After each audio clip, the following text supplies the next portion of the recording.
صبح جب وہ اٹھی تو احتشام کمرے میں موجود نہیں تھا۔ اس نے لینڈ لائن پر فون کیا تو پتہ چلا کہ وہ صبح ہی جا چکا ہے۔ اس نے بے اختیار شکر کا کلمہ پڑھا تھا۔ وہ خود بھی اس کا سامنا نہیں کرنا چاہتی تھی۔ اس نے رغبت سے ناشتہ کیا، پھر کینوس اور ایکسل اٹھا لائی جس پہ اس نے تقریباً پونا گھنٹہ صرف کیا تھا۔ اب وہ شاور لینے کا سوچ رہی تھی۔ کبرڈ سے کپڑے نکالتے وقت اسے احساس ہوا وہ کتنی بے ذوق لڑکی ہے۔ اس نے ایک عرصے سے اپنی پسند کی خریداری نہیں کی تھی۔ کیوں نہ وہ شاپنگ پر چلی جائے، ساتھ نیدرلینڈ کی سیاحتی مقامات کی سیر بھی کی جائے گی۔ یہ آئیڈیا تازہ تازہ اس کے دماغ میں آیا تھا۔ احتشام تو جیسے آؤٹنگ کے نام پر یہاں بند کمرے میں قید کر کے شدتیں لٹانے لایا تھا۔ بس اسے اس کی ذات سے وحشت ہونے لگی تھی۔ کل کے واقعے کے بعد تو خوف بھی کھانے لگی تھی۔ کہاں وہ اس کی طرف دیکھتا تک نہیں تھا، کہاں پاگلوں کی طرح محبتیں لٹا رہا تھا۔ اسے اب اس جھوٹے شخص کی ایک بھی بات کا بھروسہ نہیں تھا۔ اس نے سر جھٹک کر جلدی سے سفید رنگ کا گھیردار فراک منتخب کیا۔ شاور لے کر ہلکا پھلکا سا میک اپ بھی کر لیا تھا۔ وہ اچھا وقت گزارنا چاہتی تھی تاکہ یہ بوجھل پن اور وحشت اس کے دل سے رخصت ہو جائے اور نئی سوچوں کے راستے کھل جائے۔ بلیک بوٹس پہن کر کوٹ اٹھا کر باہر نکلی ماں وہ شخص آ کر اس کا منصوبہ پر پانی نہ پھیر دے۔ آپ کہاں جا رہی ہے؟ دروازے پر تعینات آفیسر نے سوال کیا۔ میں شاپنگ پہ جا رہی ہوں۔ اسے روک ٹوک سخت ناگوار گزری تھی۔ آپ نے منسٹر صاحب کو انفارم کیا؟ میں ہر بات کے لیے اسے جواب دہ نہیں ہوں۔ وہ بھڑک گئی۔ آفیسر تعجب خیز نگاہوں سے اسے رکنے کا اشارہ کر کے فون کان سے لگاتا دور ہوا۔ اس نے ناگواری سے پہلو بدلا تھا۔ آپ سے بات کرنا چاہتے ہیں۔ اس نے فون جھپٹ کر کان سے لگایا۔ کہاں جا رہی ہو تم؟ میں کھلی فضا میں سانس لینا چاہتی ہوں۔ احتشام، کیا اس پر بھی پابندی ہے؟ تم مجھے قید کرنے کے لیے لائے ہو یہاں؟ وہ پھٹ پڑی۔ اچھا، آفیسر کو فون دو۔ اس نے فون اکتاہٹ بھرے انداز میں آفیسر کی جانب بڑھا دیا جو اب سر ہلاتے ہوئے کمرے میں جا رہا تھا۔ کچھ ہی دیر بعد واپس آیا تو اسے ہاتھ میں گن اور کوٹ تھا۔ اب کیا تم بھی میرے ساتھ جاؤ گے؟ وہ سلگ گئی۔ جی میڈم۔ وہ زچ ہوئی۔ دل چاہ رہا تھا اسی گن کی گولیاں اپنے اندر اتار لے، مگر وہ بے بس تھی۔ پھر جہاں بھی وہ گئی وہ آفیسر اس کے پیچھے سائے کی طرح چلتا رہا۔ تم تھکتے نہیں ہو؟ ایک مقام پر رک کر اس نے کچھ بے بسی اور لاچارگی بھرے انداز میں پوچھا تو مؤدبانہ مسکرا کر بولا، یہ تو میرا فرض ہے میڈم۔ فرض میں تھکاوٹ کے باوجود لگاوٹ اور بھرپور طریقے سے انجام دیتا ہوں۔ اس نے دایاں ایبرو اٹھا کر اکتاہٹ کا اظہار کیا تھا۔ اداسی، افسردگی، بے دلی، بوریت، بیزاریت، اس کا چہرہ انہی کیفیت کا آئینہ دار تھا۔ آفیسر نے محسوس کرتے ہوئے کہا، اگر آپ برا نہ مانیں تو میں آپ کو ایک ایسی جگہ لے جا سکتا ہوں جہاں آپ کی ساری فرسٹریشن اور ٹینشن محو ہو جائیں گی۔ مسئلہ یہ ہے کہ تم وہاں بھی میرے ساتھ ہی ہوں گے۔ آفیسر برا نہ مانتے ہوئے ہنس دیا، پھر کوئی جواب نہ پا کر توقف سے بولا، چلے جیسے آپ کی مرضی۔ ٹھیک ہے چلو۔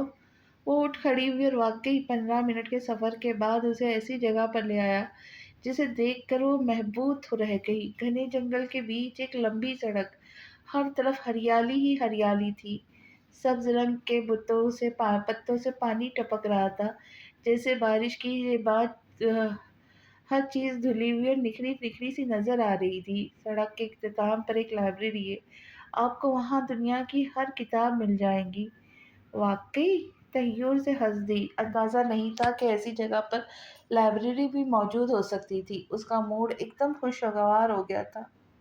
رگوں میں سرشاری اور جوش کی لہریں رواں ہونے لگی۔ کتنا ہی وقت وسیع تر لائبریری میں گزرا ہوگا اسے اندازہ ہی نہیں ہوا۔ کوئل کی کوکو گاہے بگاہے سنائی دیتی، پتوں کی سڑسڑاہٹ، یک بستہ ٹھنڈی ہوائیں۔ کھڑکی والی سیٹ پر بیٹھی آنکھیں کتابوں پہ ساکت تھی۔ اس وقت لائبریری میں اکا دکا لوگ تھے۔ عجیب بات تو یہ تھی کہ لائبریری نہیں تھا، یا شاید کہیں اور مصروف ہو، اس کی نظروں میں نہ آ سکا تھا۔ میڈم، شام کے 6 بجنے والے، مسٹر صاحب آنے والے ہوں گے۔ ان کا حکم تھا آپ ان کے آنے سے پہلے موجود ہوں۔ کیا تھوڑی دیر اور نہیں رک سکتے؟ اس کا دل اداس ہو گیا، جانے کیوں آفیسر کا دل پسیج گیا اس کی صورت دیکھ کے۔ ٹھیک ہے، آپ کے پاس 15 منٹ کا وقت ہے، وہ کہہ کر دوبارہ سڑک کے کنارے کھڑی جیپ میں جا کر بیٹھ گیا۔ آج وہ وقت نکال کر کازان کی طرف روانہ تھا۔ یہاں اس کا آبائی گھر تھا۔ اس کی فیملی اسی شہر میں مقیم تھی، جو خاصے روایتی قسم کے لوگ تھے۔ فیملی میں دادی، ماما اور اس کی چھوٹی بہن اس گھر میں رہائش پذیر تھی۔ بالا پیشے سے ڈاکٹر تھی۔ اس نے حال ہی میں اپنا ہاؤس جاب مکمل کی تھی۔ اب ایف ایم ایس ہاسپٹل میں سرجن کی حیثیت سے خدمت انجام دے رہی تھی۔ ماما اور دادی گھریلو خواتین تھی، البتہ انہوں نے گھر میں ایک قسم کا باغ بنا رکھا تھا جس میں ڈھیروں سبزیاں لگائی تھی۔ اتنی لمبی چوڑی جائیداد کی مالکان ہونے کے باوجود دونوں خواتین جب سبزیاں توڑ کر روایتی بازار میں بیچنے جاتی تو گھنٹوں خریداروں سے بحث کرتی تھی۔ شجاع نے کئی بار انہیں اس عمل سے ٹوکا، مگر ان کے مطابق وہ ایک بھرپور زندگی جی رہی تھی۔ اس نے دوبارہ خواتین خانہ کے امور میں دخل اندازی نہیں کی تھی۔ اس نے بیل پر انگلی رکھی، ہاتھوں سے بال سنوارنے لگا۔ آج وہ سوٹڈ بوٹڈ بزنس مین نہیں بلکہ کیجول لباس میں ملبوس نوجوان معلوم ہو رہا تھا۔ دروازہ بالا نے کھولا۔ اسے دیکھتے ہی تنزیہ گویا ہوئی۔ اوہو شجاع صاحب، یہ کیسے آنا ہوا؟ کس سے ملنا ہے آپ کو؟ بکو مت، میرا گھر ہے یہ، اور تم سے تو بالکل بھی نہیں ملنے آیا، ہٹو راستے سے۔ اسے تقریباً ایک طرف ڈھکیلتے ہوئے اندر آیا۔ ریئلی؟ مطلب آپ کو یاد ہے آپ کا بھی گھر ہے؟ وہی گھر جس میں آپ وہ 2 مہینے بعد آ رہے ہیں؟ سینے پہ ہاتھ باندھے کاٹا لہجے میں بولی۔ تم زیادہ نہیں بولنے لگی ہو؟ شجاع نے زور سے ہاتھ اس کے بالوں میں گھمایا اور اس کی اجڑی شکل دیکھ کر خود ہی ہنس دیا۔ کہاں ہے ممی اور دادی؟ اسے بازو کے ہزار میں لیے اندر آیا۔ ممی سو رہی ہے اور دادی اپنے کمرے میں تسبیح کر رہی ہے۔ آپ کچھ کھائیں گے؟ کھانا وغیرہ؟ کافی بنا دو؟ کھانا رہنے دو، وہ بھوک نہیں ہے، کافی بنا دو، میں دادی کے کمرے میں ہوں۔ وہ کہہ کر دادی کے کمرے کی طرف بڑھا۔ دادی تسبیح کے دانے گراتے ہوئے تیزی سے کچھ پڑھ رہی تھی۔ وہ دبے قدموں چلتا ہوا ان کی گود میں سر رکھ کر لیٹ گیا۔ آخری بار اس نے یہ حرکت تب کی تھی جب وہ امان کی موت کے بعد بہت ڈسٹرب ہو کر گھر آیا تھا۔ دادی اپنی ساری ناراضگی ایک طرف رکھ کر اسے دیکھنے لگی۔ ان کے لب کچھ اور تیزی سے چلنے لگ گئے تھے۔ وہ سینے پر ہاتھ باندھے یوں ہی لیٹا رہا۔ دادی نے تسبیح پڑھ کر اس پر پھونک ماری اور ناراضگی سے اس کے شانے پر دھپ رسید کرتے ہوئے بولی، آ گئی مجھ بڑھیا کی یاد؟ یا اب بھی اپنے مطلب کے لیے آئے ہو کہ دادی مجھ پر کچھ ایسا پڑھ کر پھونکیں گی کہ مجھے سکون مل جائے؟ دادی نے اس کی بات دہرائی، مگر ذرا طنزیہ انداز میں۔ اچھا نا، اب کیا یوں ہی میرا دل جلائیں گی باتیں سنا سنا کر؟ وہ ہنوز آنکھیں بند کیے لیٹا رہا۔ اسے پرسکون دیکھ کر دادی نے بھی سکھ کا سانس لیا اور اپنے اکلوتے چشم چراغ کا ہاتھ چوم لیا۔ وہ ایک دم اٹھ بیٹھا۔ کیسے ہو؟ کتنے دنوں بعد آ رہے ہو؟ بوڑھی ماں اور دادی کا کچھ تو خیال کر لیا کرو۔ مہینے میں زیادہ نہیں صحیح مگر ایک آدھ بار چکر لگا لیا کرو۔ دادی آپ جانتی ہیں میں نے صرف آپ لوگوں کی ضد کی وجہ سے بزنس میں ہاتھ ڈالا ہے۔ اب بھگتے، سارا دن سر کھجانے کا بھی وقت نہیں ملتا، سب آپ کی وجہ سے ہوا ہے۔ وہ بچوں کی طرح منہ پھلائے شکوے کرتا ہوا ان کی گود میں سر رکھ کر دوبارہ لیٹ گیا۔ دادی کو اس پر ڈھیروں پیار آیا تھا۔ اس کے ریشمی ملائم بالوں میں انگلیاں چلاتے ہوئے کہنے لگی، تمہیں تو لگتا ہے بال کٹوانے کا اور شیو بنانے کا بھی وقت نہیں ملتا۔ کتنے عجیب لگ رہے ہو بتاؤ بھلا۔ دادی کو اس کے بڑے بال بالکل نہ بھائے۔ آپ ہی کو عجیب لگ رہے، لڑکیاں مرتی ہیں میرے بالوں پر، وہ اترایا۔ وہ لڑکیاں مر ہی جائے تو اچھا ہے، بالا نے مداخلت کرتے ہوئے کہا اور کافی ٹیبل پر رکھی۔ تم تو چپ ہی رہو اور اس کی شادی کیوں نہیں کروا دیتی؟ آپ کب تک ہمارے سر پر سوار رہیں گی؟ یہ اٹھ کر بھرپور وار کرتے ہوئے بولا۔ شادی کی بات تو آپ ہی نہ کریں تو بہتر ہے۔ اگر میں مما کو بھڑکا دوں نا، کل ہی آپ کی دلہن لے آئیں گی اور آپ کچھ کر نہیں پائیں گے۔ بالا نے بھی بازو چڑھا کر اسے تڑی دی۔ ہاں تو کر دے۔ اس نے کافی کا کپ لبوں سے لگاتے ہوئے سکون سے کہا۔ بالا کا منہ کھلا کا کھلا رہ گیا، جبکہ دادی کی آنکھیں بھی چشمے کے اوٹ سے ترچھی ہو کر اس کا جائزہ لے رہی تھی۔ مطلب آپ کو بھی یہ احساس ہو گیا کہ آپ کو اب شادی کر لینی چاہیے؟ وہ خوشگوار حیرت سے پوچھ رہی تھی۔ شجاع کے لبوں پر مچلتی مسکراہٹ نے جواب دے دیا تھا، بڑے چبے نستم نکلے آپ بھائی. آئی ایم شیور دادی انہوں نے لڑکی بھی پسند کر لی ہوگی. پوچھے ان سے دادی. اگلے لمحے وہ فسکڑا مار کر اس کے قریب بیٹھ گئی اور پرجوش ہو کر بولی، کون ہے لڑکی؟ پسند کی بھی ہے یا ہمیں چکر دے رہے ہو؟ دادی کا چشمہ ناک تک آ چکا تھا اب کہ وہ سنجیدگی سے اسے گھورتے ہوئے استفسار کر رہی تھی. جی دادی کوئی چکر نہیں دے رہا، سچ میں ایک لڑکی ہے، بزنس سرکل سے متعلقہ شخصیت ہے، دلاور پاشا اس کی بیٹی ہے. اس نے عام سے لہجے میں کہا کہ دادی کو شک سا ہونے لگا. پسند بھی ہے یا بزنس کی ڈیلز کی طرح اپنا فائدہ سوچ رہے ہو کہ اس کا باپ بھی بزنس مین تم بھی، دونوں مل گئے تو خوب جمیں گی. استغفر اللہ دادی، آپ کو میں اتنا مفاد پرست لگتا ہوں؟ دادی کے جواباً لب سکڑ کر بھویں اچکائی. اوفو وہ سب چھوڑیں، یہ بتائیں نام کیا ہے بھابھی کا اور ہم کب جا رہے ہیں ان کے گھر؟ بالا مچلتے ہوئے پوچھنے لگی. ایلف نام ہے اس کا، اور دادی اور ماما جب چاہے جا سکتی ہے. میں بھی چاہتا ہوں کہ اب زیادہ دیر نہ ہو. وہ گہری سنجیدگی سے کہہ رہا تھا. دادی اب بھی مطمئن نہیں ہوئی تھی، انہیں کچھ کھٹک رہا تھا. اللہ اللہ دادی، دیکھ رہی ہے آپ ان کی بےتابیاں؟ پتہ نہیں کب سے افیئر چلا رکھا ہے. بالا نے دھمکا مارتے ہوئے کہا تو شجا اسے گھور کر رہ گیا. میں اب آرام کرنا چاہتا ہوں، فی الحال گیسٹ روم میں جا رہا ہوں. ہاں بالی تم میرا کمرہ صاف کروا دو، میں اب کچھ دن تک یہیں رہوں. وہ خالی کپ ٹیبل پر رکھتے ہوئے اٹھ کر چلا گیا. بالا نے گہری سوچ میں ڈوبی دادی کو دیکھا. دادی آپ خوش نہیں ہوئی کیا بھائی کے فیصلے سے؟ اس نے یہی نتیجہ اخذ کیا. ایسا کچھ نہیں ہے، تم جاؤ اس کا کمرہ صاف کر دو اور تمہاری ماں اٹھے تو اسے میرے کمرے میں بھیجنا. جی دادی. وہ خالی کپ اٹھا کر باہر نکل گئی. Politics have no relation to morals. اس بات میں کتنی سچائی ہے دادا؟ اس کے سامنے بلیک کافی کا بھاپ اڑاتا کپ پڑا تھا جسے بغور دیکھتے ہوئے میثم علی آغا سے مخاطب تھا. سیاست ایک جنگل ہے میرے شیر، اور جنگل میں کوئی قانون لاگو نہیں ہوتا. موروثی تجزیہ کے مطابق گویا ہوئے وہ سیاست کے میدان کے منجے ہوئے کھلاڑی تھے. اب وقت آ چکا تھا کہ وہ احتشام کو بھی سیاسی داؤ پیچ سکھانا چاہتے تھے جو ایک سیاست دان کو عوامی لیڈر بناتے ہیں. اس میں ذہانت، طاقت اور لیڈرشپ کوالٹی پہلے سے موجود تھی. میثم علی آغا کو اس کا سیاسی مستقبل روشن اور تابناک نظر آ رہا تھا. ایک بازی ہو جائے دادا؟ آج کیسے خیال آ گیا شطرنج کا؟ میثم علی آج کیسے خیال آ گیا شطرنج کا؟ میثم علی آغا بغور اسے دیکھنے لگے. بڑے عرصے بعد وہ مسکرا رہا تھا اور شطرنج کھیلنا تو بہت پہلے چھوڑ چکا تھا. میثم علی آغا نے بھی جیسے اس کے بعد قسم کھا لی تھی کہ کھیلیں گے تو بس احتشام کے ساتھ. حالانکہ محسن مرزا شطرنج کے مایہ ناز کھلاڑی تھے، لیکن وہ شطرنج بھی اس کے ساتھ کھیلتے جو ان کے سامنے بیٹھنے کے قابل ہو. تو چلو ہو جائے. جی دادا. سیوک شطرنج لے کر آؤ.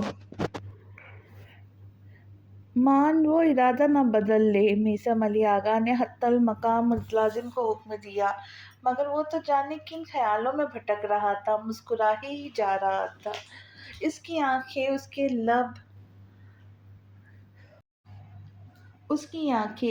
لب، اس کا انگ انگ سرور میں ڈوبا ہوا تھا. میثم علی آغا نے فی الفور ٹوکا، اگر سوچ سمجھ کر چال چلو گے تو فاتحہ ٹھہرو گے، اگر جلد بازی کرو گے تو مات ہو جائے گی. شطرنج میں بازی وہی جیتتا ہے جو مد مقابل کو پیش منظر دکھاتا ہے اور خود پیش منظر میں کھیلتا ہے. اس نے چال چلتے ہوئے پرسکون لہجے میں کہا. میثم علی آغا کے چہرے پر ایک سیکنڈ کے لیے اضطراب پھیل گیا. اگلے ہی لمحے اس کے سپاہی کو گراتے ہوئے روشن مزاجی سے گویا ہوئے، سیاست بھی شطرنج کے کھیل کی طرح برخوردار. یہاں مخالف کی سوچ سے 2 قدم آگے چلنا پڑتا ہے. احتشام نے بھی کمر کس لی، ورنہ وہ یقیناً آگے نکل جاتے. آج کھیل بہت دلچسپ ہونے والا تھا. دونوں طرف برابری کا مقابلہ چل رہا تھا. احتشام جیتنا چاہتا تھا ہر صورت، لیکن وہ اسے نہیں معلوم تھا کبھی کبھی سب کچھ کرنے کے باوجود انسان ہار جاتا ہے، کیونکہ ہار اس کے مقدر میں پہلے سے لکھی جا چکی ہوتی ہے. ہاسپٹل سے شفٹ ختم کر کے واپس آ رہی تھی۔ آج اس کی گائناکالوجسٹ کے ساتھ اپائنٹمنٹ بھی تھی۔ گائناکالوجسٹ نے اسے پچھلی 2 بار کی طرح مشورہ دیا تھا کہ اگر وہ بچے کی منصوبہ بندی کرنا چاہتی ہے تو پہلا اپنا علاج کروا لے، ورنہ پریگنینسی میں پیچیدگی کے علاوہ بچہ اب نارمل بھی پیدا ہو سکتا ہے۔ پری اب نارمل پیدا ہوئی تھی، جبھی وہ زیادہ دن تک جی نہیں سکی۔ دوسرا بچہ تو دنیا میں ہی نہیں آ سکا تھا۔ سابقہ حمل کی تکلیف، نقصان کو اذیت سے سوچتے ہوئے اس نے تمام تر ہمت جمع کر کے فیصلہ لیا تھا۔ بیگ سے چابی نکالی، دروازہ لاک کرنا چاہتی تھی کہ اس کے قدم گبریل کے گھر کی جانب اٹھے۔ بند دروازے سے چیخنے چلانے کی آواز آ رہی تھی۔ تمہیں ہزاروں بار جتا چکی ہوں، میں اپنا فکر خراب نہیں کرنا چاہتی۔ تم جیسے کن ذہن مرد کیا جانے کتنی محنت سے میں اس مقام پر پہنچی ہوں۔ لاکھوں روپے کے کپڑے میرے تن پر آنے کے بعد برانڈ بنتے ہیں۔ میں بچہ پیدا کر کے اپنا فکر خراب نہیں کر سکتی گبریل، آئی ایم سوری۔ اس نے جتا کر تندی سے بات ختم کر دی۔ گبریل نے لب بھیجتے ہوئے خود پر ضبط کیا۔ میں چاہتا ہوں ہماری اولاد تمہاری کوکھ سے جنم لے مارتھا۔ اس کا انداز قائل کرنے والا تھا۔ مارتھا اس کی عقل پر ماتم کرتی ہوئی بولی، اولاد تمہاری ہوگی گبریل، کسی کی بھی کوکھ سے جنم سے کیا فرق پڑتا ہے؟ تم میرے مشورے پہ عمل ذرا مت کرو۔ سیروگیسی بیسٹ آپشن ہے۔ وہ سپر ماڈل تھی۔ اسے اپنے آپ سے بے حد پیار تھا۔ پیار تو اسے گبریل سے بھی تھا، مگر خود سے زیادہ نہیں۔ میں چاہوں بھی تو ایسا نہیں کر سکتا مارتھا۔ میں تم سے بہت محبت کرتا ہوں، لیکن اگر تم میری اولاد پیدا کرنے سے انکار کر رہی ہے تو مجھے تمہیں طلاق دینی ہوگی۔ وہ خود پر جبر کرتے ہوئے کہہ رہا تھا۔ مارتھا کی خوبصورت نیلی آنکھوں میں بے یقینی در آئی۔ You bastard! اس نے طیش میں آ کر کھانا پلیٹ پر اچھال دی۔ گبریل نے پھر بھی برداشت کیا۔ اس کی محبت کا تقاضا تھا۔ اس نے آج تک اپنی کسی گرل فرینڈ کی بدتمیزیوں پر ہاتھ نہیں اٹھایا تھا۔ مارتھا تیزی سے اوپر گئی اور بیگ تیار کر کے گھسیٹتے ہوئے اس کے قریب آئی۔ میں بھی دیکھتی ہوں وہ کون سی عورت ہوگی جو تم جیسے دقیانوسی سوچ رکھنے والے شخص کی وفادار بیوی اور اولاد کی ماں ثابت ہوگی۔ اس کے لہجے میں نفرت ہی نفرت تھی۔ وہ فنکارتے ہوئے بولی اور بیگ گھسیٹتے ہوئے گھر سے نکل گئی۔ زمارہ فوراً وہاں سے ہٹی۔ اس نے افسوسناک انداز میں سر جھٹکا۔ گبریل بہت اچھا اور بااخلاق پڑوسی تھا۔ اس کا بریک اپ ہونے پر وہ افسردہ ہو گئی۔ اس نے کھانا بنایا، شاور لے کر نکلی تھی جب مرکزی دروازے کھلنے اور بند ہونے کی آواز آئی۔ اس نے جلدی سے بالوں میں برش گھمایا، کیچر میں مکین کر کے باہر نکلی۔ کیسا رہا آفس کا پہلا دن؟ وہ ڈائننگ ٹیبل ترتیب دینے لگی۔ وہ انتہائی بکواس۔ اوزان کے نپے تلے تاثرات دیکھ کر وہ کھلکھلا کر ہنس دی۔ وہ جی اٹھا، بے ساختہ صوفے سے اٹھ کر اس کے قریب گیا۔ اس کا ارادہ بھانپ کر زمارہ نے فوراً انگلی اٹھائی۔ پہلے فریش ہو کر آؤ، چلو۔ ٹھیک ہے۔ اس کے گال پر چٹکی بھر لی اور بسورتا ہوا کمرے میں گیا۔ اس کے آنے تک وہ کھانا لگا چکی تھی۔ کوئی پرابلم ہے؟ وہ اس کی بے توجہی نوٹ کرتے ہوئے پوچھنے لگا۔ نہیں، کوئی پرابلم نہیں ہے، وہ مسکرائی۔ پھر منہ کیوں لٹکایا ہوا ہے تم نے؟ وہ چمچ منہ میں رکھتے ہوئے بولا، اوزان، ہمارے پڑوسی مسٹر گبریل کا پھر بریک اپ ہو گیا۔ تمہاری صورت اس وجہ سے بگڑی ہوئی ہے۔ اوزان بے ہوش ہوتے ہوتے بچا۔ وہ ہمارے پڑوسی ہے اوزان؟ اس کے لہجے میں جہاں بھر کی ہمدردیاں سمیٹ آئی۔ ہاں ہے پڑوسی، تو کیا کرے؟ کیا ہمارے مسئلے ختم ہو گئے جو آج ہم ان کو ڈسکس کر رہے؟ اس کا لہجہ اتنا تلخ اور سخت گیر تھا کہ زمارہ کے احساسات پر اوس سی پڑ گئی۔ آئی ایم سوری، وہ دھیمے سے بولی اور پلیٹ اٹھا کر ڈسٹ بن میں خالی کر کے کمرے سے پیشنٹس کی فائل اٹھائی اور اسٹڈی میں لے چلی گئی۔ اوزان کو اپنے رویے کا احساس ہوا۔ ڈائننگ ٹیبل کے بعد میں اس نے سمیٹا تھا۔ کتنی ہی دیر وہ بیڈ پر کروٹیں بدلتا رہا مگر اسے نیند نہیں آئی۔ بالآخر اٹھ کر اسٹڈی گیا۔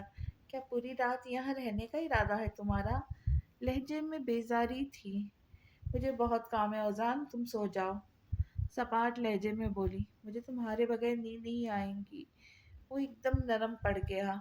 بچوں جیسے باتیں مت کرو، بے نیازی کا وہی عالم تھا۔ اس نے فائل پر ہاتھ رکھتے ہوئے اس کی توجہ چاہی۔ زمانہ نے پھر بھی اس کی طرف نہ دیکھا تو اسے غصے میں رکا مٹی میں بیچ لیا، وہ ششدر رہ گئی۔ اوزان، تمہارا مسئلہ کیا ہے؟ تم ہو میرا مسئلہ، پتہ نہیں کیوں نہیں سمجھتی ہو تم، ہر ایرے گہرے کے لیے تمہارا دل نرم ہو جاتا ہے، مجھے چھوڑ کر۔ وہ فنکارا۔ زمانہ نے بے زخمی نگاہوں سے اسے دیکھا تھا، اس نے آنکھیں میچ کر گسیلی سانس سے باہر ڈھکیلتے ہوئے نرمی سے اس کا بازو پکڑا۔ چلو، مجھے بہت نیند آ رہی ہے۔ وہ ایک ٹک اسے گھرتی ہی جا رہی تھی۔ اوزان نے شرارت سے اس کے گال پر بوسہ دیا۔ بدتمیز انسان! اس نے دانت کچکچاتے ہوئے زور سے گال پر رگڑا تھا۔ اوزان نے بمشکل ہنسی دبائی۔ محسن مرزا کا نام کسی تعارف کا محتاج نہیں تھا۔ وہ بے باک، باصلاحیت، زندہ دل اور بازوق آدمی تھے۔ وہ شوق رغبت میں میثم علی آغا کے ہی ہم عصر تھے، تاہم ان کا بھی شمار میثم علی آغا کی طرح شطرنج کے بڑے مایہ ناز کھلاڑیوں میں ہوتا تھا۔ وہ اس میدان میں اپنا کوئی ثانی نہیں رکھتے تھے، بالکل ویسے ہی سیاست کے میدان میں مخالف کو شہ مات دیتے تھے۔ زندگی میں اعتدال، متوازن برقرار رکھتے تھے۔ احساسات میں لطیف شوخی کا عنصر نمایاں ہوتا تھا۔ اصلاح حال میں تدریجی رفتار کے حامی اور تشدد کے مخالف تھے، لیکن امر مرزا کے لیے بہت سخت قسم کے باپ ثابت ہوئے تھے، جو کھانے کو سونے کا نوالا دیتے تھے مگر شیر کی آنکھ سے دیکھتے تھے۔ تہران نے امن کی زبانی جو ان کا تعارف سنا تھا، ان سے ملنے کے بعد وہ تعارف خود بخود چکنا چور ہو گیا۔ محسن مرزا ویسے بالکل بھی نہ تھے، وہ ایک باکمال شخصیت تھے، سیاست کے میدان کے ماہر اور منجے ہوئے کھلاڑی تھے۔ تہران سے ان کی رفاقت اور ہمراہی تب بڑھی جب وہ پہلی بار ان کی نظروں میں آیا۔ تہران انہیں بہت پسند آیا تھا۔ وہ پراسرار خاموش شخصیت کا مالک تھا۔ خاموش لوگ ان کی نظر میں خطرناک ثابت ہوتے تھے، انہیں ایسے لوگ بہت متاثر کرتے تھے۔ انہوں نے بھی اسے بھی شطرنج کی لت لگا دی تھی۔ جب بھی مل بیٹھتے تھے، ان کا "ہو جائے ایک بازی" دریافت کرنا ہمیشہ اس کے لبوں پہ مسکراہٹ لے آتا تھا۔ وہ بہترین رفیق تھے۔ I don't think I have ever liked myself if more than I do now. It's the strangest feeling to be proud simply because I'm taking care of me and mine. Is this what it is like to grow up? ایک عام اسے ایک پرانا ماخذ یاد آیا۔ I like myself more than I do now. اس نے قدآور آئینے میں ابھرتے عکس کو دیکھا، لبوں پر مبہم سی مسکراہٹ تھی، ذہانت سے لبریز آنکھوں سے روشنیاں پھوٹ رہی تھی۔ آج کتنے عرصے بعد وہ خود کو اتنا غور سے دیکھ رہا تھا۔ کیا اسے اس کے ہمنوا ہونے پر مان تھا؟ دل سے پوچھا۔ ظاہر ہے تم میں کوئی کمی نہیں، تم پرفیکٹ ہو، دماغ کا مغرورانہ جواب آیا۔ تو پھر اس کے چہرے پہ بیزاریت کیوں نظر آتی ہے؟ وہ خوشی، وہ دیوانگی کیوں نہیں جیسے تمہارے چہرے پہ رقم ہے؟ تم اس کے ہو چکے ہو، بتاؤ؟ دل نے پوچھا۔ دماغ لمحے بھر کے لیے لاجواب رہ گیا۔ دروازے کی نوک گھما کر وہ اندر آئی تو احتشام چونک گیا۔ شاید خیرے خیال سے۔ کہاں رہ گئی تھی؟ میں نے آفس سے کہا بھی تھا کہ شام سے پہلے واپس آنا، رات کو ٹھنڈ بڑھ جاتی ہے۔ وہ سیدھا ہوتے ہوئے بولا اور بیڈ پر پڑی شرٹ اٹھانے کے لیے بڑھا۔ وہ راہ میں حائل ہو کر تندی سے بولی، تم ایسا کیوں نہیں کرتے؟ ایک لمبی فہرست تیار کر کے دے دو، مجھے کہاں جانا ہے، کہاں نہیں جانا چاہیے، کیا کھانا چاہیے، کیا پہننا چاہیے، وغیرہ وغیرہ۔ اتنا تیکھا لہجہ! احتشام کو گدگدیاں سی ہونے لگی۔ وہ محفوظ ہوتا ہوا بولا، میں بھی یہی سوچ رہا ہوں۔ اس کا جواب اسے مزید سلگا گیا۔ تم میرے خدا مت بننے کی کوشش کرو احتشام، خدا ہی تو ہوں تمہارا، مجازی خدا ہوں، مجازی خدا، جس سے میرے مجاز بالکل نہیں ملتے۔ اس نے طنز کیا۔ دل تو ملتے ہیں، فوراً جواب آیا۔ اس کی بلوری آنکھوں میں احتشام کا ہلکا سا عکس ابھرا۔ یو نو واٹ، میرا دل تم سے مل ہی نہیں سکتا۔ تمہارے اندر کا جو گاڈ کمپلیکس ہے نا، یہ سب سے بڑا مسئلہ ہے۔ تم انسانوں کو کنٹرول کرنا چاہتے ہو، اپنے مطابق چلانا چاہتے ہو، پاسداری چاہتے ہو، اور میں ہرگز تمہاری پاسدار نہیں بننا چاہتی۔ تم مجھے کنٹرول کر سکتے ہو؟ اتنے حیرت انگیز انکشافات ہو رہے تھے۔ اس کی ذات کے بارے میں۔ اس نے دلچسپی سے بازو سینے کے گرد باندھے اور پوچھا، اور کن کن کمپلیکس کا شکار ہوں میں تمہارے مطابق؟ اس کے جملے اپنے آپ میں ایک مغرورانہ تاثر لیے ہوئے تھا، یعنی وہ دوسرے سے مانتا ہی نہیں تھا۔ وہ لب پیچھے سے دیکھتی رہی، پھر پلٹ گئی۔ کیا کمی ہے مجھ میں جو تمہارا دل مجھ سے نہیں مل سکتا؟ عجیب سے لہجے میں پوچھا۔ مٹیاں بھیجی ہوئی تھی اندر سے، کہیں وہ اس سے خائف بھی تھی۔ لیو اٹ احتشام، میں جاننا چاہتا ہوں۔ وہ وزد ہوا۔ احتشام پلیز۔ اس نے خود پر ضبط کیا۔ کیا پلیز؟ تمہارے دل میں کوئی اور ہے؟ کسی اور سے محبت کرتی ہو تم؟ اس کی آنکھوں کا رنگ بدلنے لگا، وہ ہراساں سی ہو گئی۔ ایسا کچھ نہیں ہے۔ تو کیسا ہے؟ مجھے بتاؤ، میں جاننا چاہتا ہوں۔ احتشام نے اس کا بازو تھاما، اب کی بار نرمی سے استفسار کیا تھا۔ اس کے سوال کا زلف کے پاس کوئی جواب نہیں تھا۔ وہ اضطراب کے عالم میں لب کاٹتی رہ گئی۔ اسے اب سب کچھ بتا دو، یہ نہ ہو بعد میں وہ اس سچ کو برداشت نہ کرے۔ اس کے دل نے کہا، میں تمہیں کچھ بتانا چاہتی ہوں، میں کسی اور۔ فون کی رنگ ٹون نے اس سلسلے کو توڑ دیا۔ احتشام نے اسے چھوڑا اور کال کاٹ کر فون بیڈ پر پھینک دیا۔ کیا کہہ رہی تھی تم؟ احتشام کا ہر عضو سماعت بنا ہوا تھا۔ میں کہہ رہی تھی۔ فون پھر سے بجنے لگا۔ وہ لال ببو کا چہرہ لیے پلٹا، فون اٹھایا، غصے سے آگ بگولا ہو کر کداور آئینے پر دے مارا۔ بے اختیار اس کا ہاتھ سینے تک گیا۔ وہ دہل کر دور ہوئی۔ اس کی نظروں میں احتشام کا سابقہ رویہ گھوم گیا۔ وہ اتنا ڈر گئی اس لمحے کہ پلٹ کر بھاگتی ہوئی واش روم میں بند ہو گئی۔ احتشام آواز پر پلٹا، اذیت سے لب بھیج کر رہ گیا۔ یہ علامت پہلے تو کبھی ظاہر نہیں ہوئی۔ وہ بہت سلجھا ہوا تھا۔ مار پیٹ، توڑ پھوڑ، وحشیانہ اور جنونی رویہ اس کی شخصیت کا حصہ نہیں تھے۔ ایسا کیا ہوتا جا رہا تھا؟ بری طرح سے چہرہ مسل ڈالا، شرٹ اٹھا کر پہنتے ہوئے کمرے سے نکل گیا۔ F M S hospital Moscow کا دوسرا بڑا ہاسپٹل تھا۔ یہاں دنیا کے تمام چھوٹے بڑے سرجن، ڈاکٹر، اسپیشلسٹ آتے اور جاتے تھے۔ گو کہ اس ہاسپٹل کی بنیاد میسم علی آغا نے رکھی تھی، لیکن وہ اس قدر مصروف ہوئے کہ وہ وہاں واپس رخ نہ کر سکے، اور یوں اس ہاسپٹل کا انتظام فہیم مرزا کو سنبھالنا پڑا۔ انہی کی محنت اور کوششوں نے آج ایف ایم ایس ہاسپٹل دنیا کا دوسرا بڑا ہاسپٹل تھا۔ مگر یہاں کچھ لوگ ایسے بھی تھے جو فہیم مرزا جیسے بڑے نام کی آڑ میں ایک بدترین قسم کا دھندا چلاتے تھے۔ وہ تھے اس ہاسپٹل کے چیف انچارج اور ان کا اسسٹنٹ میک۔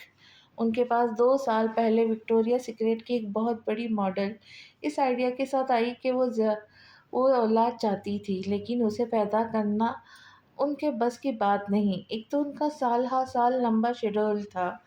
وہ ماڈل تھی چونکہ پہلے سے سال بھر کے لیے بک کر لی جاتی۔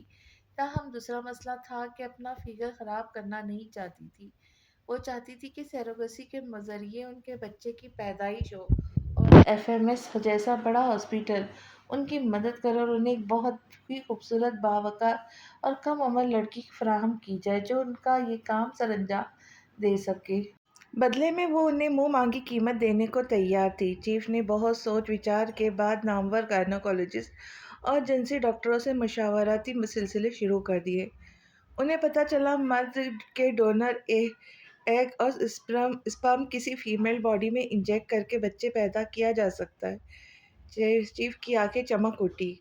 ہونا تو یہ چاہیے تھا کہ اس نوعیت کے کیس پر وہ تمام بورڈ کی ٹیم کو اکٹھا کرتے اور باہم صلاح مشورہ کرنے کے بعد کیس میں ہاتھ لیتے، کیونکہ ہاسپٹل میں اس قسم کے کیسز سختی سے منع تھے۔ لیکن چیف نے ایسا نہیں کیا، بلکہ انہوں نے اپنے ساتھ کئی اور ڈاکٹروں کو بھی شامل کر لیا جو اس کام کے ماہرین تھے۔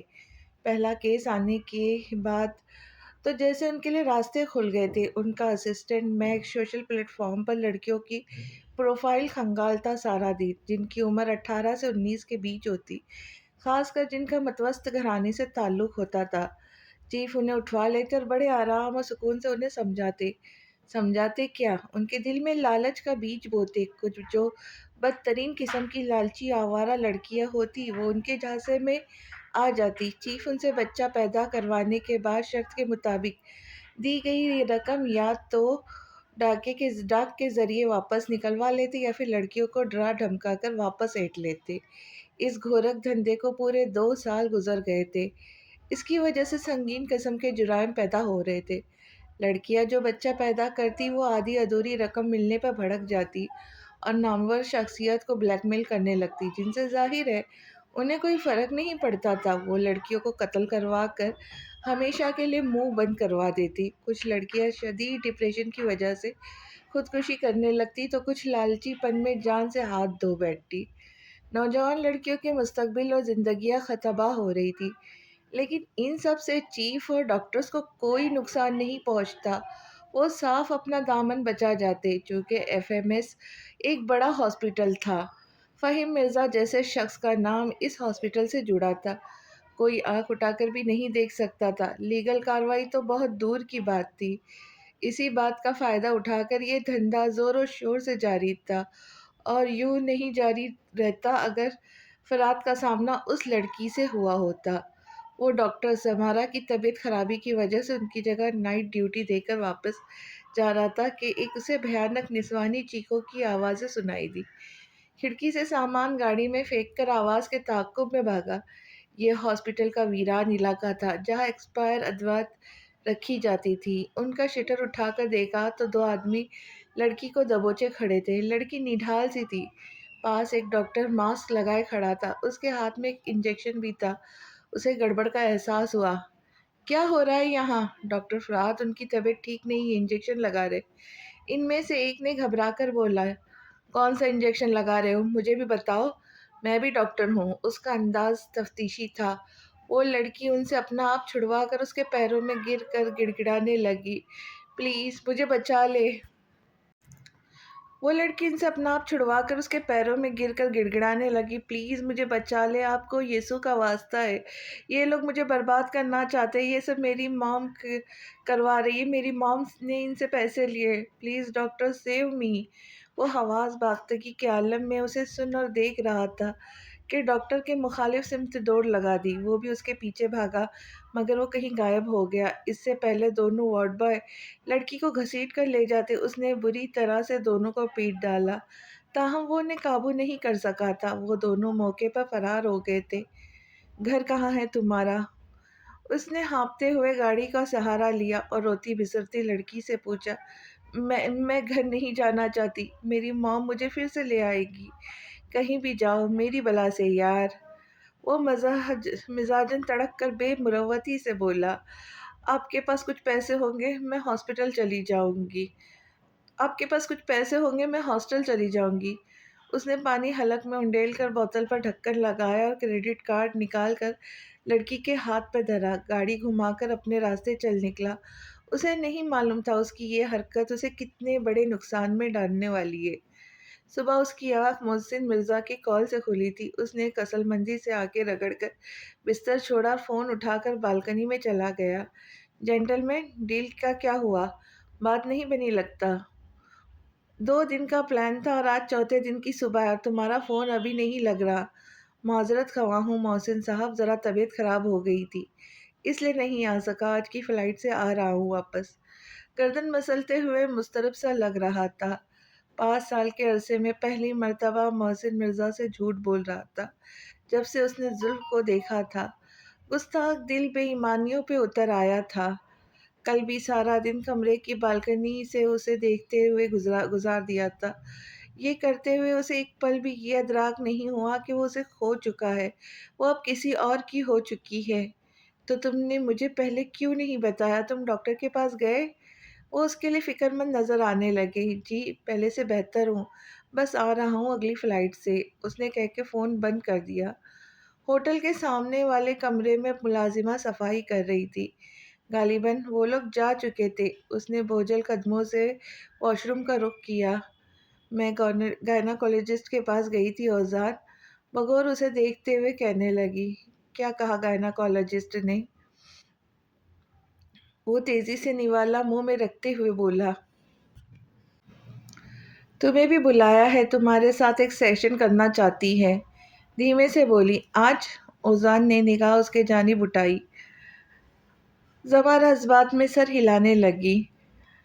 ٹھیک ہے، میں کوشش کروں گا یار، اگر ممکن نہ ہو سکا تو دل در برداشتہ مت ہونا، میں اگلے دن کسی بھی وقت آ جاؤں گا، ٹھیک ہے؟ مگر علاج کے لیے اچھے خاصے پیسوں کی ضرورت ہے، میری کچھ سیونگز ہے، میں پیسوں کی فکر مت کرو، مجھے تم سے زیادہ عزیز کچھ نہیں ہے زمارہ، اس کی آنکھوں میں دیکھتے ہوئے بہت چاہ سے بولا تو اندر تک نہال ہو گئی۔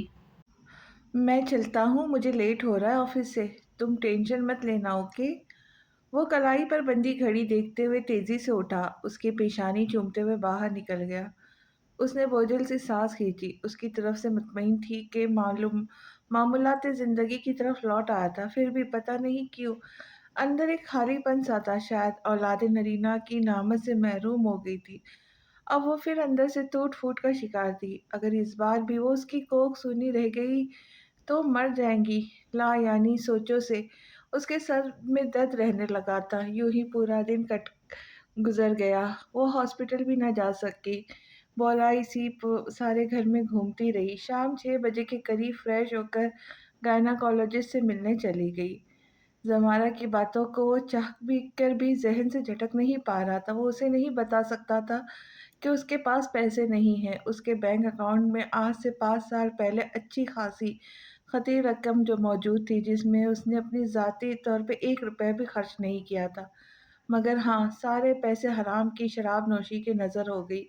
یہ لت اتنی بری تھی کہ وہ دھیرے دھیرے اسے چھوڑنے پر عمل پیرا ہوا تھا، ایک دم سے چھوڑنا ممکن ہی نہیں تھا۔ آفس میں بریک ٹائم تھا، آس پاس کی ٹیبلوں پر ورکر ہنس ہنس کر بات کر رہے تھے، کھا پی رہے تھے۔ وہ فون ہاتھ میں لیے پیشانی پہ مارتا ہوا سوچ رہا تھا کہ دل نشیں کو کال کرے، مگر نہیں، اسے اپنی بے وفائی یاد آ گئی۔ جب دل نشیں کو اس کی سب سے زیادہ ضرورت تھی، اس نے زمارہ کی باتوں میں آ کر نہ صرف اس سے تمام ناطے توڑ لیے تھے بلکہ اپنا نمبر بھی بدل لیا۔ اسے خود شرم سی آنے لگی تھی، اگلے لمحے شجاع کو کال کرنے کا خیال آ گیا، مگر یہ خیال اس نے خود ہی مسترد کر دیا۔ شجاع کی اس سے پہلے بھی کم ہی بنتی تھی، وہ دونوں ایک دوسرے کو کھار کھاتے تھے، اسے سب کی وجہ زمارہ کی ذات تھی۔ مینیجر کی آواز پر سارے ورکر دوبارہ اپنے اپنے کیبن میں لوٹ گئے، وہ جو کا تو بیٹھا تھا۔ اوزان، تمہاری طبیعت تو ٹھیک ہے؟ ایسے کیوں بیٹھے ہوں؟ ہاں ٹھیک ہوں میں۔ اس نے بری طرح چونک کر آس پاس دیکھا، کینٹین بالکل خالی تھی۔ آپ چلے میں آتا ہوں۔ اس نے واش روم میں اچھی طرح سر پر پانی ڈالا، اعصاب کشیدگی کا شکار تھے، آج کل میں ٹریٹمنٹ کی لیے رقم جمع کروانی تھی اور اس کے پاس پیسے نہیں تھے۔ جیسے واش روم سے نکلا، زمانہ کی کال آنے لگی تھی، جانتا تھا وہ اس وقت ہاسپٹل میں ہوں گی، اسے سیشن کے لیے بلا رہی ہوں گے۔ اس نے جی کڑا کر کے فون لاک کر دیا، پھر سارا وقت ڈسٹرب ہی رہا۔ آفس سے واپسی کے وقت اس کے قدم نہ چاہتے ہوئے بھی ہاسپٹل کی طرف اٹھنے لگے۔ وہ اس کی امیدوں کے جگنوں کو بجھنے نہیں دے سکتا تھا، اس کی آس نہیں توڑنا چاہتا تھا۔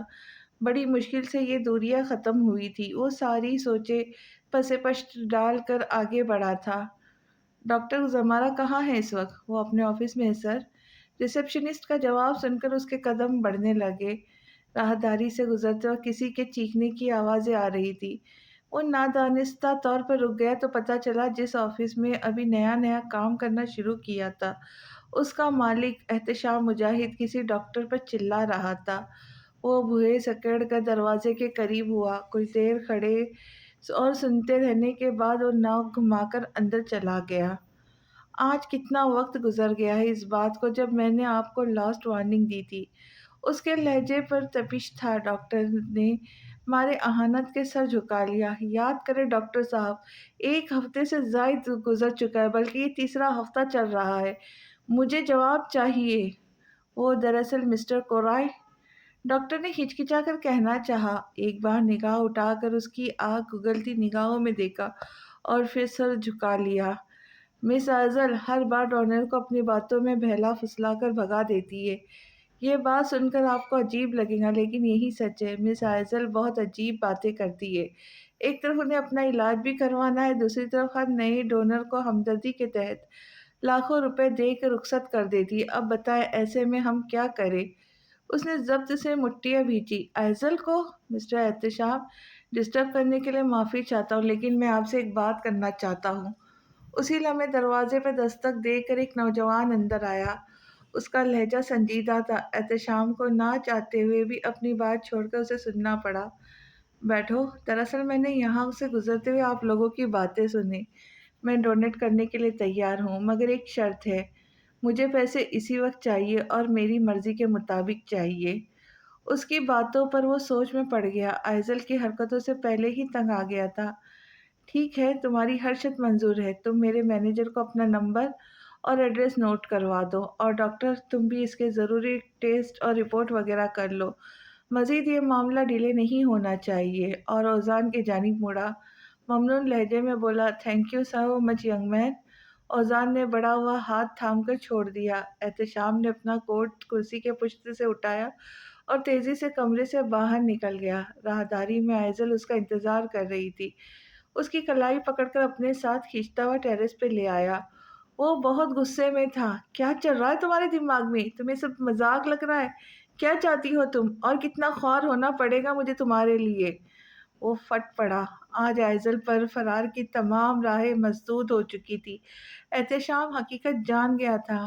بھائی، میں کسی دوسرے کی زندگی پر نقب لگا کر اپنا زخم نہیں بھر سکتی۔ یہ صرف تمہاری ایک بچکانہ ضد ہے آئزل، اس نے سختی سے کہا تو آئزل کی آنکھیں نمکین پانیوں سے بھر گئی۔ جو آپ کر رہے وہ ٹھیک ہے؟ لوگوں کی مجبوریوں کا سودا کر رہے، کیا یہ آپ کو زیب دیتا ہے؟ اس کی باتیں سن کر احتشام کو شوق لگا تھا۔ وہ خود کو کمپوز کرتا ہوا بولا، دنیا کا یہی اصول ہے آئزل، اگر ہم ان سے کچھ لے رہے تو ان کو دے بھی تو رہے ہیں۔ مجبور تو ہم بھی ہیں نا، ہمیں بھی تو تمہارے لیے ایک صحت مند ڈونر کی ضرورت ہے، ڈونیٹ کرنے کے والوں کو، شاید پیسوں کی، نوجوان کے پاس جو ان کے پاس نہیں ہے۔ اس طرح اللہ نے ہمیں ان کی مدد کا ذریعہ بنایا ہے تاکہ ہمارا مسئلہ حل ہو سکے اور ہم ان لوگوں کے کام آ سکے۔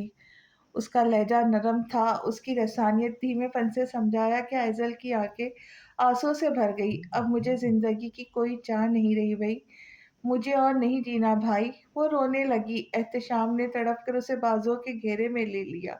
ایسی باتیں مت کرو، تم میری جان ہو، تمہیں کچھ ہو جائے تو میں کیا کروں گا؟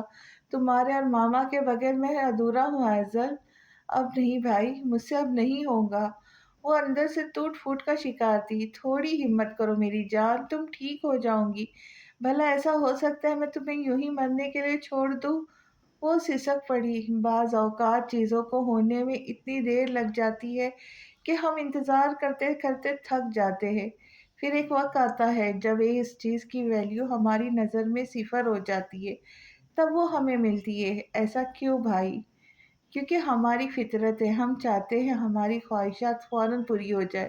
اگر ہمیں بہت لمبا انتظار کرنا پڑتا ہے تو اس کے لیے اللہ چاہتا ہے کہ ہم اس چیز کو حاصل کرنے سے پہلے اس کے قابل بن جائے جس کی ہم نے خواہش کی ہے، اور ہمارا انتظار کا وہ دورانیہ لا حاصل نہیں ہوتا۔ انتظار ہمارے اندر جذبہ جگاتا ہے، ہمیں ہمت دلاتا ہے، ہمیں تھکنے نہیں دیتا، رکنے نہیں دیتا۔ اس میں ہم کتنا کچھ سیکھتے ہیں۔ انتظار ہمیں صبر اور قدر کرنا سکھاتا ہے۔ ایک بار جب ہم یہ خوبیاں اپنے اندر پیدا کر لیتے ہیں تو اللہ ہمیں ہماری خواہش بہترین شکل میں عطا کرتا ہے۔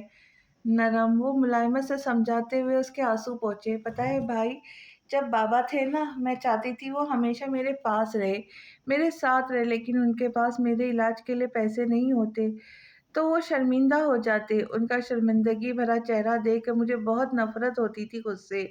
وہ اس کے ماضی میں لے گئی۔ احتشام کی آنکھیں نہ چاہتے ہوئے بھی نم ہونے لگی۔ میں ان لمحات کو بہت مس کرتی ہوں بھائی، جب ہم پرانے اسکول میں دوستوں کے ساتھ ٹرپ پر جایا کرتے تھے، کھڑکی سے باہر باہیں پھیلا کر چند سانسیں لینا۔ وہ دوست جن کے ساتھ زندگی اور محبت کا احساس ہوتا تھا، وہ چھوٹی چھوٹی خوشیاں جن کا مطلب سکون تھا، وہ دل کی باتیں، وہ بے ساختہ ہنسی، زندگی کے ایڈونچر، لانگ ڈسٹینشن جن سے روح تر و تازہ ہو جاتی تھی، بہت یاد آتا ہے سب، بہت زیادہ۔ جب یہ احساس ہوتا ہے اب ہم وہ چیزیں دوہرا نہیں سکیں گے، نہ ان دوستوں سے مل سکیں گے، ان کی ہمیشہ کمی محسوس ہوتی رہے گی۔ یہ کمی کا احساس مجھے محرومی کی طرف لے جاتا ہے، مجھ میں آگے بڑھنے کی چاہ ختم کر دیتا ہے۔ احتشام کی آنکھوں میں سرخ دوڑے تیرنے لگے۔ تم سے ابھی تک ان یادوں کو سنبھال کے رکھا ہے، بھول کی نہیں جاتی تم۔ یہ زندگی اس زندگی سے ہزار گنا بہتر ہے آئزل، کیونکہ اس زندگی میں ہمیں مان عزت ملا ہے جو بچپن میں کبھی نہیں ملا۔ تھینک گاڈ ماما نے فہیم مرزا سے شادی کر لی، ورنہ میں پاگل ہو جاتا آئزل۔ میں ذہنی مریض بن جاتا اس شخص کی وجہ سے، اس نے اذیت سے کہا۔ ماضی ایک بھیانک خواب کے علاوہ کچھ نہیں تھا اس کے لیے۔ آپ کا مطلب ہے ماما نے بابا کو جو دھوکہ دیا وہ درست تھا؟ کیا ان کے ساتھ زیادتی نہیں ہوئی؟ تم چھوٹی تھی ایزل، تم نہیں جانتی جو میں جانتا ہوں۔ بہتر ہوگا تم سب بھول جاؤ۔ اس کی بھیگتی آواز سرگوشیوں میں تبدیل ہو گئی۔ اس نے رخ موڑ کر آنسو پیتے ہوئے کہا، تم اسی لیے آگے نہیں بڑھ پا رہی ہو کیونکہ تم نے ابھی تک اپنے دل میں پرانی رنجشیں سنبھال کر رکھی ہے۔ ایسی تکلیف دہ صورتحال میں بھی مستقبل کو بار بار یاد کرنا، دہراتے رہنا اپنے زخموں کو کریدنے کے مترادف ہے۔ تم خود اپنے علاج کی راہ میں رکاوٹ ہو۔ تم نے ماما میرے خلاف دل میں اتنی ناراضگی بھری ہوئی ہے کہ کسی اور جذبے کے لیے جگہ ہی نہیں بچتی۔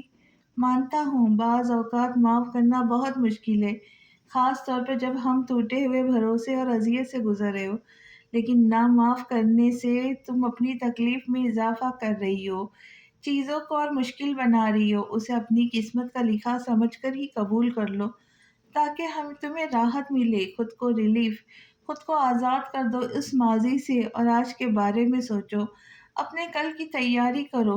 میں کوشش کر رہی ہوں بھائی، میں ماما سے اپنا رویہ بدلنا چاہتی ہوں، لیکن کبھی کبھی مجھے پتہ نہیں کیا ہو جاتا ہے، میں ان سے بدتمیزی کر جاتی ہوں۔ وہ رو کر اپنی غلطی کا اعتراف کرتے ہوئے اس کے کندھے سے لگ گئی۔ احتشام نے اس کے گرد بازو دراز کر کے حصار میں کھینچ لیا۔ اوزان تم کہاں رہ گئے تھے؟ اسے دیکھتے ہی سانس میں سانس لوٹ آئی۔ کہا تو تھا ہو سکتا ہے لیٹ ہو جاؤں گا، نیا نیا آفس جوائن کیا ہے نا، تم آؤ ہم چلتے ہیں گائناکالوجسٹ سے بات کرتے ہیں۔ اس کے گرد بازو کا گھیرا بناتے ہوئے چلنے لگا۔ ہمارا کچھ متعجب ہو کر مسکرائی، پھر مطمئن ہو گئی۔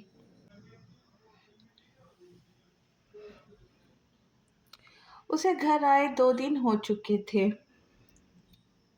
میٹنگ وغیرہ وہ کانفرنس کال کے ذریعے اٹینڈ کر رہا تھا، بقیہ کام اس نے ملازموں کے حوالے کر دیے تھے۔ کل سے الف کے پیغامات اسے وقفے وقفے سے موصول ہو رہے تھے۔ وہ دانستہ نظر انداز کر رہا تھا جو نفرت کی آگ اس کے دل میں جل رہی تھی۔ اس کی ایک چنگاری الف کے دل میں بھی سلگا آیا تھا، جانتا تھا اس کی جانب پیش قدمی کریں گی، لیکن وہ اس سے اذیت ناک درد سے آشنا کروانا چاہتا تھا۔ ٹریک پر بھاگتے بھاگتے اس کی سانسیں پھولنے لگی تو وہ رک گیا اور ٹریک سوٹ کی جیب میں تھر تھراتا فون اٹینڈ کر کے کان سے لگایا۔ لگتا ہے تم تو مجھے بھول ہی چکے ہو، وہ شکوہ کر رہی تھی۔ شجاع اپنی کامیاب منصوبہ بندی پہ مسکرا دیا۔ میں چاہوں بھی تو تمہیں نہیں بھول سکتا الف۔ اس کے لہجے میں انکہی سی اذیت تھی۔ تو پھر فون کیوں نہیں کیا؟ میں دراصل کازان میں ہوں، اپنے آبائی گھر اپنی مام سے ملنے اور ہمارے بارے میں بتانے آیا ہوں۔ وہ شادی کی ڈیٹ فکس کرنے کے لیے تمہارے دعوت نامے کی منتظر ہے۔ دوسری جانب مکمل خاموشی چھا گئی۔ ہیلو الف، تم سن رہی ہو؟ ہاں سن رہی ہوں، میں بابا سے کہہ دوں گی، وہ انوائٹ کریں گے تمہاری فیملی کو۔ ویسے کون کون ہے فیملی میں؟ اس کے سوال میں تعجب تھا۔ زیادہ نہیں، ہم 4 افراد ہیں، میں، میری چھوٹی بہن بالا، دادی اور ماما۔ اور تمہارے بابا؟ بابا کی ڈیتھ میری جوانی میں ہی ہو گئی تھی۔ وہ چلتا ہوا آؤٹ ڈور ڈھکیل کر اندر آ گیا۔ اوہ، اس کی افسوس بھری اوپ شجاع کے کانوں سے ٹکرائی۔ اس نے چند ضروری باتیں کہہ کے فون بند کر دیا۔ ناشتے کے دوران اس نے دادی اور ماں سے بات کر لی، دونوں رضامند تھیں۔ نیدرلینڈ سے واپس آتے ہی آفس میں میٹنگز کا لمبا چوڑا شیڈول تھا جو ہر 10-15 منٹ کے وقفے سے جاری تھا۔ ماسکو میں اس کا شاندار استقبال کیا گیا۔ این سی پی پارٹی کے چیئرمین بن جانے کی حیثیت سے خبروں کی سرخیوں میں آج کل مکمل طور پر چھایا ہوا تھا۔ اندر سے وہ اس فیصلے اور ذمہ داری کے لیے خود کو تیار کر رہا تھا، اور آج کل آئزل کے ٹرانسپلانٹ کی تیاریاں بھی تکمیلی مراحل میں تھیں، اس لیے وہ جلد از جلد ان کاموں سے فراغت چاہتا تھا تاکہ آئزل کو وقت دے سکے۔ میرے لیے بلیک کافی بھجوا دو آفس میں،